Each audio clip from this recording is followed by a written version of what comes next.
नाशिकमध्ये तो प्रश्न येऊ द्या ना आधी. आता ओके. दादा, उदय सामंत असे म्हणाले की रावसाहेब म्हणजे तुम्ही अंबादास दानवे माझ्यावर टीका करा, पण ते लवकरच आमच्या पक्षात येणार आहे. मला वाटतं असं ते बोलले नाही. मी त्यांनाच फोन लावला तुम्हाला स्पष्ट सांगायचं तर. पण त्यांनी सांगितलं की दावोस वगैरे विषय अंबादास दानवेंनी टीका केलेली आहे आणि अंबादास दानवे तुमच्यावर फार टीका करतात. तर त्यांनी एक नॅचरल पॉलिटिकल उत्तर मी सांगू शकतो, तशाच पद्धतीने उत्तर देऊ शकतो, पण तसं देणार नाही मी. परंतु मला असं वाटतं अशा पद्धतीनं त्यांचं वक्तव्य फार घेण्याची गरज नाही सिरियसली. मी शिवसेना प्रमुखांचा शिवसैनिक आहे, उद्धवजींच्या नेतृत्वाखाली काम करणारा शिवसैनिक आहे आणि त्यांच्यावर रोज टीका करतो. आणि म्हणून पत्रकारांनी प्रश्न त्यांना विचारला अशी मला माहिती कळाली, म्हणून त्यांनी अशा पद्धतीनं उत्तर दिलं. पण माझ्या टीकेचा जोर आणखी वाढेल हेही सांगतो आणि असं त्यांचं जे स्वप्न आहे ते कधी पूर्ण होणार नाही हेही सांगतो. पण दादा, नेहमी तुमच्याबद्दल अशी चर्चा सुरू असते, कधी शिवसेना कधी भाजप, सतत चर्चा. चर्चेला आपण काही करू शकत नाही. निश्चित काही लोक बोलत असतात मैत्रीमध्ये बसल्या उठल्यावर किंवा असं तसं तसं. आता सगळ्यांनाच बोलतात. ते काय आहे की भाजपचे लोक यांचे लोक तर फार ग्रामपंचायतीच्या लोकांना सुद्धा बोलत असतात. परंतु मला असं वाटतं मी संघटनेचं काम करणारा शिवसैनिक आहे. आत्ता नाही, मागच्या 30 वर्षापासून काम करणारा शिवसैनिक आहे आणि पक्षाने माझ्यावर खूप मोठ्या मोठ्या जबाबदाऱ्या दिलेल्या आहेत. आत्ताही माझ्यावर मोठी जबाबदारी आहे आणि मला वाटतं ही जबाबदारी समर्थपणे पेलण्याची ताकद माझ्यात यावी हीच शिवसेना प्रमुख आम्ही प्रार्थना करत असतो. बाकी मी या संकटाला या जे काही काम असेल त्याला घाबरणारा आम्ही शिवसैनिक नाही आहे. शिवसेना भाजप प्रमुख जेव्हा पण आली तर मी सांगितलं मागे लोकसभापासून होतं, अशी ऑफर तर येत असते, त्याला काय मतलब आहे का, त्याला काय अर्थ आहे का? नाशिकमध्ये आज पालकमंत्री गिरीश महाजन यांचा कार्यक्रम होता. यावेळी एक वन विभागाच्या महिला अधिकारीने आक्षेप घेतला की पूर्ण भाषणामध्ये त्यांनी डॉक्टर बाबासाहेब आंबेडकरांचं नाव घेतलं नाही आणि ती महिला प्रचंड आक्रमक झाली. ती माझी नोकरी गेली तरी चालेल पण त्यांनी माफी मागायला पाहिजे अशी भूमिका काय म्हटलं ते महिला भाषणात? प्रजासत्ताक दिनाचं जे गिरीश महाजन यांचं भाषण होतं त्या भाषणामध्ये त्यांनी डॉक्टर बाबासाहेब आंबेडकरांचं नाव का घेतलं नाही असं त्या महिला कर्मचाऱ्यांनी आक्षेप घेतला. खरं तर आज जे 26 जानेवारी भारतीय प्रजासत्ताक दिन आहे, या दिवशी भारताची राज्यघटना स्वीकारली गेली म्हणजे ती तर 26 नोव्हेंबरलाच घटना दिन असतो, पण तो प्रजासत्ताक दिन प्रजेचं राज्य आजच्या दिवसापासून 1950 सालापासून आलेलं आहे. आणि ही घटना कोणी लिहिली तर ती भारतरत्न डॉक्टर बाबासाहेब आंबेडकरांनी लिहिली आहे. आता मी इथे सकाळी भाषण ऐकलं, संजय शिरसाट पालकमंत्री होते, मी त्या ध्वजारोहणाला गेलो होतो.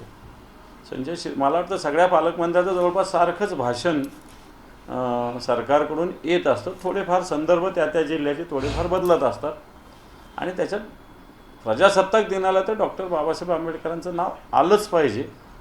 कारण डॉक्टर बाबासाहेब आंबेडकरांनी लिहिलेली घटना आणि या घटनेचा स्वीकार आणि या घटनेची अंमलबजावणी आजच्या दिवसापासून झालेली. म्हणून कोण भगिनी असेल हिचं म्हणणं मला असं वाटतं 100% खरं आहे. परंतु हे सगळी मंडळी बाबासाहेब आंबेडकरांच्या विचाराला किंवा राज्यघटनेला काय समजतात हे भारतीय जनता पार्टीने दाखवून दिलेलं आहे. मागच्या लोकसभेच्या निवडणुकीचे संविधान बदलण्यासाठी 400चे पारची घोषणा यांनी दिलेली आहे. म्हणून संविधानाला मानणारे लोक नाहीच आहे. त्यामुळे बाबासाहेब आंबेडकरला हे मानतच नाही. तरी त्या भगिनीनं जी हिंमत दाखवली तिची दाद मी देईल आणि तिच्या मागे खंबीरपणे उभा राहण्याची भूमिका आम्ही ठेवू. नवी मुंबईतील एका कार्यक्रमात गणेश नाईक बोलताना एकनाथ शिंदेचं नाव न घेता नामो निशाण मिटून टाकू असं त्यांनी विधान केलं आणि त्याला उत्तर देताना आता शिरसाट असं म्हणाले की आमचा संयम सुटला तर महायुतीसाठी चांगलं ठरणार नाही. म्हणजे टोकाचा वाद. हे पण दोघे नुसते बोलतात. गणेश नाईक बोलतात टांगा पलटी करू आणि पुन्हा त्यांचे पक्षाचे नेते एकमेकाशी अलायन्स करण्यासाठी बोलतात. संजय शिरसाटे बोलतात महायुतीसाठी असं आम्ही चांगलं होणार नाही, पण महायुतीबरोबरच त्यांच्या चर्चा चालू आहे. त्यामुळे यांना दोघांनाही सत्ताप्रिय आहे. हे दोघं भांडत राहतील तरी सत्तेमध्ये एकत्रच राहतील.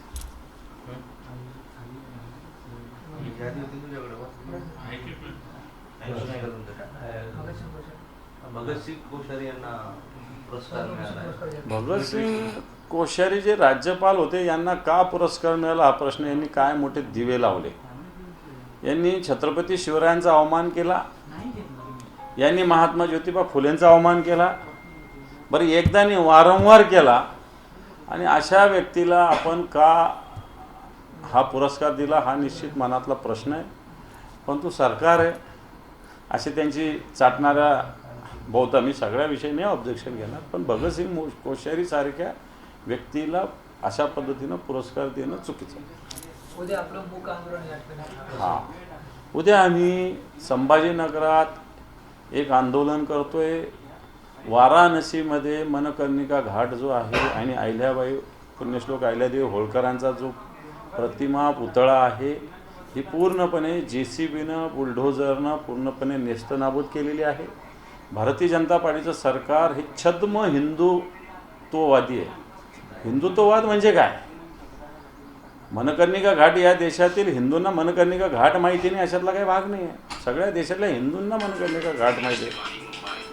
आणि त्याच पद्धतीनं अहिल्यादेवी होळकर, ज्या अहिल्यादेवी होळकरांनी पुण्यश्री अहिल्यादेवी होळकरांनी महाराष्ट्र नव्हे उत्तर प्रदेश, मध्य प्रदेश ठिकठिकाणी अनेक मंदिर निर्माण केले, अनेक पाणीपुरवठ्याच्या बारवा निर्माण केल्या, अनेक वास्तू निर्माण केल्या, आजही घाट निर्माण केले वेगवेगळ्या नद्यावर. आणि याच्यातलाच एक घाट जो गंगाच्या वाराणसीला होता तो या सरकारने पाडला. याचा निषेधार्थ आम्ही मूक निषेध करतोय. उद्या अहिल्यादेवी होळकरांचं स्मारक आमच्या संभाजीनगरात आहे. या ठिकाणी आम्ही उद्या मूक असे धरणे धरतोय 1 तासभर. संभाजी भिडेंचे एक वादग्रस्त विधान आहे, शरद पवार म्हणजे राष्ट्रद्रोह अशा शेलक्या शब्दात त्यांनी टीका केली.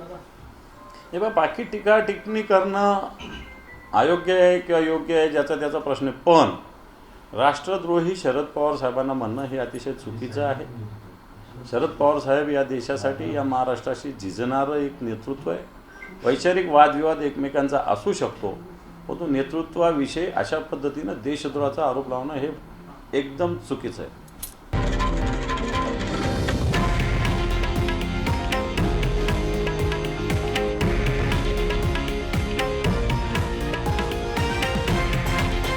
हे आहे देशातील नंबर 1 न्यूज नेटवर्क आणि आपण पाहत आहात TV9 मराठी, एकमेव.